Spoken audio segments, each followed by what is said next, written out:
20% discount के साथ आपने एक बाइक 24,000 को परचेस की है। अगर वो बाइक आप 36,000 को आगे बेचते हो और अगर आपने वो बाइक बिना डिस्काउंट के परचेस की होती तो आपको 36,000 पे बाइक बेचने के बाद कितना प्रॉफिट हुआ होता? आंसर बताइए मुझे कमेंट में। आज हम ऐसे ही क्वेश्चंस किस तरीके से सॉल्व करने हैं, जैसे मैंने अभी क्वेश्चन आपको बताया, पढ़ते पढ़ते क्वेश्चन आंसर कैसे बनाना है प्रॉफिट एंड लॉस का पर्टिकुलरली, वो हम आज इस पर्टिकुलर सेशन में देखने वाले हैं। Okay, so stay tuned with me.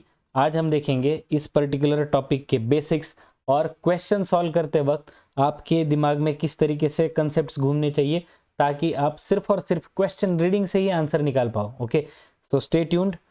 First of all we need to know कि परसेंटेज के कॉन्टेक्स्ट में प्रॉफिट एंड लॉस के कंसेप्ट्स क्या होते हैं। ओके, उसके पहले भी हमें ये जानना पड़ेगा कि actually profit and loss basically होता क्या है। वी ऑल नो, अगर आप देखोगे तो प्रॉफिट हम सबको पता है, बिजनेस करने वाले सबसे इंपॉर्टेंट चीज, first motto of every business is profit. Okay, profit कैसे डिसाइड होता है? अगर आप कोई चीज कम पैसे में खर्चते हो, कम पैसे में परचेस करते हो और ज्यादा में बेचते हो। ओके, अगर आपका selling price is greater than cost price. Okay, समझ में आ रहा है सबको? अगर आपने जो सामने बेचने वाली प्राइस है वो कॉस्ट प्राइस से ज्यादा है तो आपको प्रॉफिट होगा। अगर आप महंगे में खरीद रहे हो और सस्ते में बेच रहे हो तो आपका लॉस होगा। बराबर है? फर्ज करके चलो, अगर आपने कोई चीज 100 रुपए में खरीदी है, 120 में बेच रहे हो तो 20 रुपए आपका प्रॉफिट है।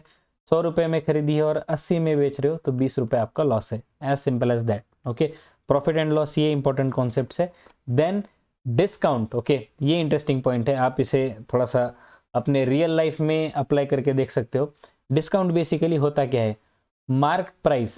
ओके, आप जब भी बड़े बड़े मॉल्स में चले जाते हो आपको 10% 20% डिस्काउंट दिया जाता है। ओके, मान के चलो आप किसी बड़े शोरूम में चले गए शूज़ के, फॉर एग्जांपल आपको 5,000 रुपीज़ के शूज़ कहा गया है कि आपको 50% ऑफ मिलेगा। मतलब कितने में मिलेंगे? 2,500। ओके, इसका मतलब ये है वो एक्चुअली आपको 2,500 को ही बेचना चाहते हैं, लेकिन आप 2,500 अगर बोला जाए तो आप सोचोगे महंगा है ना? वही आपको अगर ये कहा जाए कि 5,000 की चीज़ है और 50% डिस्काउंट मिल रहा है तो ये इन अ वे एक साइकोलॉजिकली इम्पैक्ट करता है कंज्यूमर्स के ऊपर। ओके, तो ऐसा प्राइस जिसको दुकानदार का बेचने का कोई इरादा नहीं है उसे कहते हैं मार्क प्राइस। ओके, जिसके ऊपर डिस्काउंट लगा के कम करना ही है वो होता है मार्क प्राइस। ओके, जो आपको लेबल दिखता है जिसके ऊपर फिर से डिस्काउंट लगेगा और एक्चुअल प्राइस में आप परचेस करोगे वो होता है आपका मार्क प्राइस, या फिर इसे लेबल्ड प्राइस भी कहा जाता है। ओके, दो वर्ड्स है इसके लिए, mark price, label price. Confuse नहीं होना है, दोनों का मीनिंग एक ही है, लेबल प्राइस या और mark price. What does it mean? आपका जो भी बिजनेस वेंडर है वो उस प्राइस में बेचना चाहता ही नहीं है, उसके ऊपर डिस्काउंट मिलने ही वाला है आपको। ओके, सो आप ये जो भी पर डिस्काउंट्स के एड्स देखते हो, समझ में आ रहा होगा आपको डिस्काउंट एक्चुअली चलता कैसे है। Okay, then we will go कि इसका परसेंटेज में कैसे लिंक्स होता है। ओके, सी मान के चलो हमने जैसे अभी देखा कि सारे के सारे प्रॉफिट और लॉस इन दोनों के मेजर कंसेप्ट किस पे टिके हुए हैं? सिर्फ और सिर्फ कॉस्ट प्राइस पे। ध्यान से सुनिएगा, अगर आपका कॉस्ट प्राइस और सेलिंग प्राइस इसमें का जो गैप है वो पॉजिटिव रहे, ओके, तो आप सेलिंग प्राइस अगर ज़्यादा रखोगे तो आपको प्रॉफिट होगा, सेलिंग प्राइस कम होगा कॉस्ट प्राइस से तो आपका लॉस होगा। मतलब आप हर केस में कंपेयर किसके साथ कर रहे हो? Cost price. तो आपका परसेंटेज प्रॉफिट, परसेंटेज लॉस दोनों किस पे कैलकुलेट होगा? सिर्फ और सिर्फ कॉस्ट प्राइस पे ही। ओके, फॉर्मूला में कंफ्यूजन नहीं होना है और फॉर्मूला सिर्फ रटना नहीं है, समझना है क्यों ऐसा होता है। क्योंकि कॉस्ट प्राइस से अगर ऊपर चला जाए प्राइस तो आपका प्रॉफिट होता है, कॉस्ट प्राइस से अगर नीचे रहे तो आपका लॉस होता है। Okay, as simple as that. इस वजह से आपका कंपैरिजन का पॉइंट जो है वो सिर्फ और सिर्फ कॉस्ट प्राइस रहेगा, बी इट इन लॉस और प्रॉफिट, दोनों के केस में सेम है। ओके, अब इसे अप्लाई कैसे करना है, लॉजिकली अप्लाई कैसे करना है? सी, ये समझने के लिए अगर ये पार्ट आप समझ जाओगे जो मैं अभी आपको बताने जा रहा हूं तो आपको प्रॉफिट एंड लॉस का कोई भी क्वेश्चन आपको सताएगा नहीं है एग्जाम में, बहुत आसानी से आप कर जाओगे। दो चीज़ें आपको समझनी पड़ेगी। ओके, मान के चलो कोई प्राइस एक मैं कंसिडर करता हूँ, मार्क प्राइस जो या फिर मेरा कॉस्ट प्राइस जो है वो मैंने एक्स कंसिडर किया है। ओके, इसके ऊपर मैं चाहता हूँ कि 20% मैं कमाऊँ। ओके, मतलब मैंने प्रॉफिट डिसाइड किया है मेरा 20% होना चाहिए। ओके, ध्यान से समझिएगा।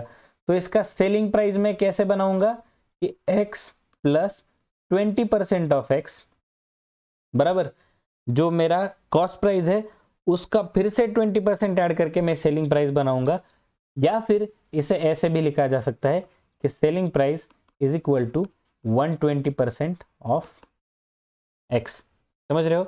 इतनी सी पॉइंट अगर आप समझ गए तो आपको बहुत ज़्यादा आसानी होगी एग्जाम में क्वेश्चन सॉल्व करने में। जो भी आपको प्रॉफिट परसेंटेज दिया है, लेट्स से आपको 20% प्रॉफिट दिया है, ओके, तो आप कॉस्ट प्राइस का सीधा सीधा 120% निकालोगे, आपको सेलिंग प्राइस मिलेगा। अच्छा, अगर लॉस दिया गया है तो अगर मान के चलो सेम केस, कॉस्ट प्राइस आपका x है और लॉस आपको बोला गया है कि 20% है, तो आप उस टाइम पे क्या करोगे, सेलिंग प्राइस जो है आपका सीधा सीधा 80% ऑफ x। ओके, प्रॉफिट है तो वैल्यू बढ़ेगा, लॉस है तो वैल्यू कम होगा, simple, nothing else. Okay, then हम डिस्काउंट पे आएंगे। ओके, ये एक इंटरेस्टिंग पार्ट है, ध्यान से समझो। जैसा कि मैंने कहा, मार्क प्राइस जो होता है या फिर लेबल प्राइस जो आपको बड़े बड़े शोरूम्स में जब भी आप जाते हो या फिर मॉल्स में जाते हो, 10%, 20%, 50% तक के आपको डिस्काउंट दिए जाते हैं। वो बिना डिस्काउंट वाला जो प्राइस होता है जिसपे बेचने चाहती ही नहीं वो एनीवे, उसे कहते हैं मार्क प्राइस। ओके, उस मार्क प्राइस और एक्चुअल सेलिंग प्राइस में ध्यान से सुनिएगा, अगर उन्होंने 5,000 के शूज प्राइस लगाया है लेकिन वो बेचना चाहते हैं 2,500 में ही, ओके, जाहिर सी बात है वो चैरिटी करने के लिए नहीं बैठे, प्रॉफिट कमाना है ना। 2,500 में बेचने के बाद भी उनको प्रॉफिट हो रहा है, ओके, लेकिन वो कितना प्रॉफिट कमाना चाहते हैं, कॉस्ट प्राइस हम अभी नहीं कंसिडर करेंगे उनका, 2,500 में बेच के भी उनको प्रॉफिट हो रहा है। ओके, तो वो कितने रुपए का डिस्काउंट देना चाहते हैं आपको, 2,500 का ही 50% ऑफ कंसिडर किया है हमने, है ना। तो आपका परसेंटेज जो डिस्काउंट है वो डिस्काउंट किसके ऊपर लगेगा, मार्क प्राइस के ऊपर। तो जब भी आप डिस्काउंट कैलकुलेट करोगे तो कैसे बनेगा, मार्क प्राइस या फिर लेबल प्राइस जो कि आपके बोर्ड पे लगा हुआ है जिसको बेचना एनीवे है नहीं, माइनस सेलिंग प्राइस जिस प्राइस को आपका दुकानदार या फिर जो शॉपकीपर है वो एक्चुअली बेचना चाहता है, उस प्राइस को कहते हैं selling price, divided by mark price अगर हम कहें तो वो बन जाता है इनटू 100 ऑफ कोर्स, वो आपका बन जाता है डिस्काउंट का फॉर्मूला, परसेंटेज डिस्काउंट। ओके, ये सारे कंसेप्ट क्लियर है? अगर इसमें कोई भी डाउट है तो आप मुझे कमेंट बॉक्स में पूछ सकते हो। ओके, और आगे हम क्वेश्चंस की तरफ बढ़ेंगे। देखो, मेरा ये पूरा विश्वास है कि जब भी आप पढ़ाई करते हो ना तो सिर्फ और सिर्फ कंसेप्ट समझ के काम नहीं बनता है। अगर आप सच में मास्टर होना चाहते हो किसी टॉपिक में तो आपको कंसेप्ट के साथ साथ एक प्रॉब्लम सॉल्यूशन का भी एंगल आना चाहिए। जो प्रॉब्लम्स आप सॉल्व करते हो वो एक्चुअली आपको कंसेप्ट्स और डिटेल में समझने में हेल्प करता है। जब मैं पुणे में पढ़ाता था तो यही मेरा स्टाइल था कि मैं क्वेश्चंस के थ्रू ही कंसेप्ट समझाता था। मैं उसी में विश्वास करता हूँ, let's try it out my way. Questions के थ्रू हम कंसेप्ट्स और डिटेल में समझने की कोशिश करेंगे। ओके, और ये करते करते मैं आपको बताऊंगा कि आपको कैसे क्वेश्चन पढ़ते ही आंसर की तरफ जाना है। Okay, listen to me carefully. ये वाला सेशन अगर आप ध्यान से देखोगे तो मैं आपको गारंटी दे सकता हूँ पीओ की प्रीलिम्स में जो भी क्वेश्चन आएगा आप पढ़ते ही आंसर सॉल्व कर दोगे, पेन पेपर आपको उठाने का भी जरूरत नहीं है। ओके, मैं अभी भी क्वेश्चन सॉल्व करने में आपको सिर्फ उतने पॉइंट बताऊंगा जितने नेसेसरी है समझने के लिए। Okay, so pay attention, be focused with it. So first question आप लोगों के सामने है, stay attention. Okay, the owner of cell phone shop charges his customer 28% more than cost price. Okay, तो ये 28% मोर देन कॉस्ट प्राइस का मतलब क्या, हम समझ गए कि प्रॉफिट है, ये 28% है ना। कॉस्ट प्राइस से ज्यादा 28% वो चार्ज कर रहा है, मतलब क्या, प्रॉफिट है वो 28%, है ना। If the customer paid 8960 for the cell phone then what was the cost price of cell phone. Okay, तो आपको बेसिकली सेलिंग प्राइस बताया गया है 8960। ओके, प्रॉफिट आपको बताया गया है कि 28% है, आपको पूछा गया है कॉस्ट प्राइस क्या है। ओके, जैसा हमने अभी देखा था, मान के चलो कॉस्ट प्राइस मैंने x कंसिडर किया है या फिर CP एज इट इज ले लो, जो भी आपको कन्वीनियंट लगे, तो मैं सीधा सीधा x प्लस 28% ऑफ x ऐसे लिखने की वजह मैं इसे लिख दूंगा 128/100 into x is equal to 8960। ध्यान से देखना, ये कैलकुलेशन वाला पार्ट जिस दिन आपको समझ में आ जाएगा, इसका तर्क समझ में आ जाएगा, आपके लिए आईबीपीएस एक इन अ वे केक वॉक हो जाएगा। ओके, आपको आईबीपीएस के एग्जाम में कैलकुलेटर अलाउड नहीं है। ओके, अगर कैलकुलेटर अलाउड नहीं है तो आपको नंबर्स भी इस तरीके से दिए जाएंगे जो कि परफेक्टली डिवाइड या फिर मल्टीप्लाई होते हैं। ध्यान से समझिए मैं क्या कह रहा हूं। तो आपको 128 के टेबल में 896 कहां पे दिखता है ये देखना है। ओके, 128 का टेबल डायरेक्टली दिमाग में नहीं आ रहा है, कोई बात नहीं है, 12 का देख सकते हो, है ना। 12 8 जा 96, है ना। यहाँ पे कितना है 89, बहुत आगे जा रहा है। 12 7 जा 84, है ना। अगर 12 7 जा 84 होता है तो 127 जा कितना आएगा 840। स्टे फोकस्ड, मैं क्या कह रहा हूँ समझो।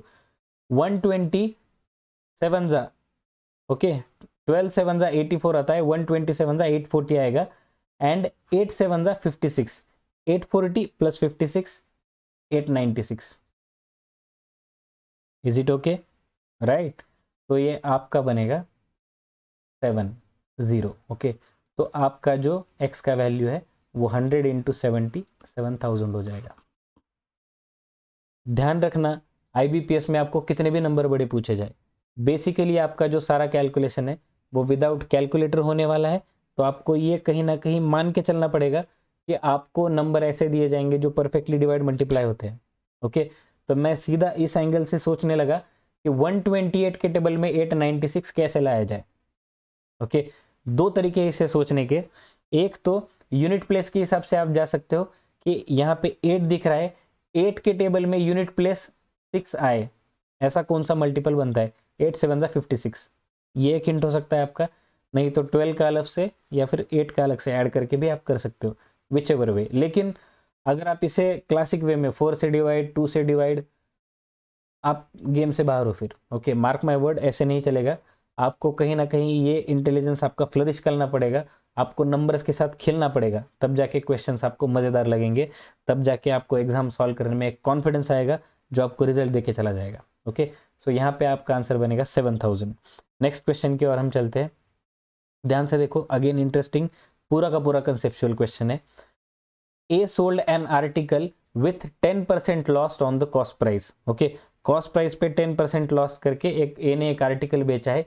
He bought the article at discount of 20% on labelled price. Okay, labelled price showroom वाला, मॉल वाला आपका, है ना, उसके ऊपर 20% डिस्काउंट लेके उसने एक्चुअली आर्टिकल परचेस किया था। What would have been the percentage loss had he bought it at labeled price? अगर उसने, उसको तो बेसिकली लेबल्ड प्राइस पे 20% डिस्काउंट मिला है ना, अगर बिना डिस्काउंट के उसने परचेस किया होता तो कितना लॉस होता। लॉस तो हुआ ही है, बताया गया हमें 10%, है ना। यहाँ पे देखो इस क्वेश्चन में नंबर कोई नहीं दिया गया है। ओके, प्लेनली सारे के सारे परसेंटेज है, 10% लॉस बताया गया है, 20% डिस्काउंट बताया गया है ना। नंबर एज सच कोई परफेक्ट नहीं है। ऐसे क्वेश्चन में बेस्ट वे होता है कि आप जो बेस नंबर है उसे 100 कंसिडर करो। जैसे कि मुझे क्या फाइंड आउट करना है कि मुझे लॉस फाइंड आउट करना है कब, अगर उसने लेबल्ड प्राइस पे ही परचेस किया होता, है ना, समझ रहे हो। तो लेबल्ड प्राइस जो है वो मैं कंसिडर करूंगा 100। Is it okay, labelled price मैंने कंसिडर किया 100। अब उसे डिस्काउंट कितना मिला है 20%, है ना। मतलब उसका जो कॉस्ट प्राइस है उसको कितने में मिला 20% डिस्काउंट, मतलब 80 रुपीज में मिला, है ना। उसने सामने कितने में बेचा 10% डिस्काउंट के साथ, तो इसका फर्दर 10% डिस्काउंट मतलब कितना हुआ 72, है ना। आपको परसेंटेज लॉस पूछा है कब, अगर वो आर्टिकल 100 रुपए में परचेस करता, मतलब at labelled price except discount. Okay, बिना डिस्काउंट के अगर वो परचेस करता तो कितने में, कितना लॉस होता। तो उसका बिना डिस्काउंट वाला कॉस्ट प्राइस कितना है 100, सेलिंग प्राइस कितना है 72, लॉस कितना हुआ 28, है ना।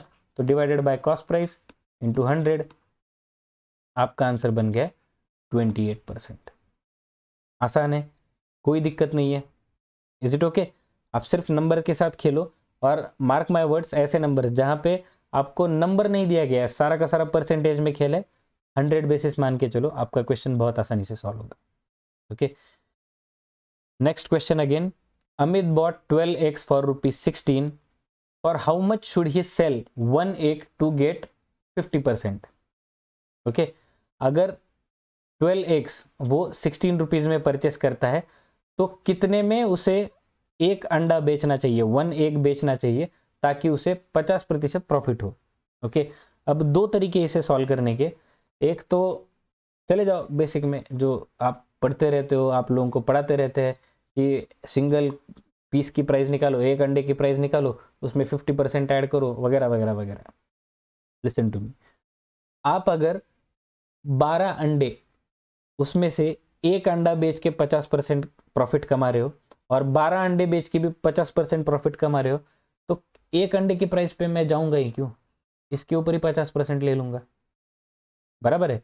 ये अगर मेरा कॉस्ट प्राइस है 16, इसके ऊपर मुझे 50% प्रॉफिट चाहिए। ओके, तो 50% मतलब 16 का हाफ, 8 रुपए मुझे प्रॉफिट चाहिए, तो मेरा सेलिंग प्राइस कितना हुआ, 24। समझ में आ रहा है। तो अगर 12 अंडे मैं 24 रुपए में बेचूंगा तो एक अंडा कितने रुपए का होगा, खत्म, एज सिंपल एज दैट। यहाँ पे जो लोग सिंगल पीस के हिसाब से जाने की कोशिश करेंगे फंस जाओगे आप, आपका टाइम भी चला जाएगा। सी, डील विथ इट स्मार्टली। अगर बल्क वाले में, अगर आप मान के चलो एक अंडे में 50% प्रॉफिट है, 12 अंडे में भी 50% प्रॉफिट है, तो एक का निकालो या 12 का निकालो, एक ही तो बात है। आप अलग क्या कर रहे हो, उसमें सेम ही तो है ना। So that's how you should look at it. Next question, the cost price of an article is 480 if it is to be sold at profit of 6.25%। Okay, अब ऐसे नंबर जब आते हैं तो यूजुअली स्टूडेंट 6.25 क्या करेंगे, वेट लेट्स सी कैसे किया जाता है। How much would be it's selling price, selling price क्या होगा पूछा गया है। ओके, आसान सा क्वेश्चन है। यही क्वेश्चन अगर 6.25 की जगह 10-20 पूछा गया होता, 10% 20%, अभी तक जैसे मैंने आपको बताया 110 120 करके आप आराम से आंसर निकाल लिए होते। लेकिन ऐसे नंबर्स को डील करने का एक अलग तरीका होता है। ओके, सेम लॉजिक से चलते हैं हम लोग, कुछ अलग नहीं करेंगे हम यहाँ पे, बस आपको समझना पड़ेगा क्या करना है। ओके, ये जो बेसिकली नंबर है 6.25, इसे मैं अगर थोड़ा सा मेरे हिसाब से एडजस्ट करूँ तो ये 6.25 को मैं लिख सकता हूँ 25/4। सही है, कुछ गलत किया है मैंने, नहीं ना। 6.25 को मैंने 25/4 लिखा है। ओके, तो अगर ये तो कॉस्ट प्राइस तो दिया गया आपको, है ना, 480, तो आपको 25/4% निकालना है। ओके, 25/4% आपको ऐड करना है। किस में ऐड करना है, 100% पे। ओके, अब ये पार्ट ध्यान से समझो। अगर आपको 10% प्रॉफिट होता तो आप सीधा 110 कर देते, है ना, क्योंकि 10/100 है। ओके, लेकिन 25/4% है, तो ये एक्चुअली होता है 25/400, ऐसे ही तो होता है, बराबर।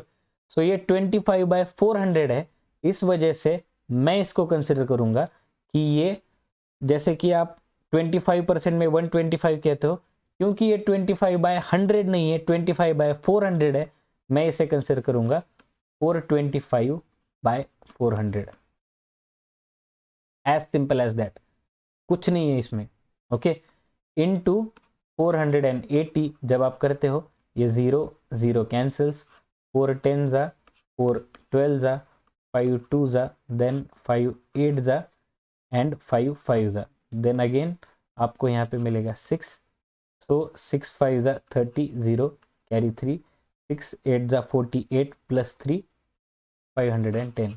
तो 510 रुपये ये आपका सेलिंग प्राइस होगा। ओके, कब, जब आप 6.25% प्रॉफिट कमाना चाहते हो।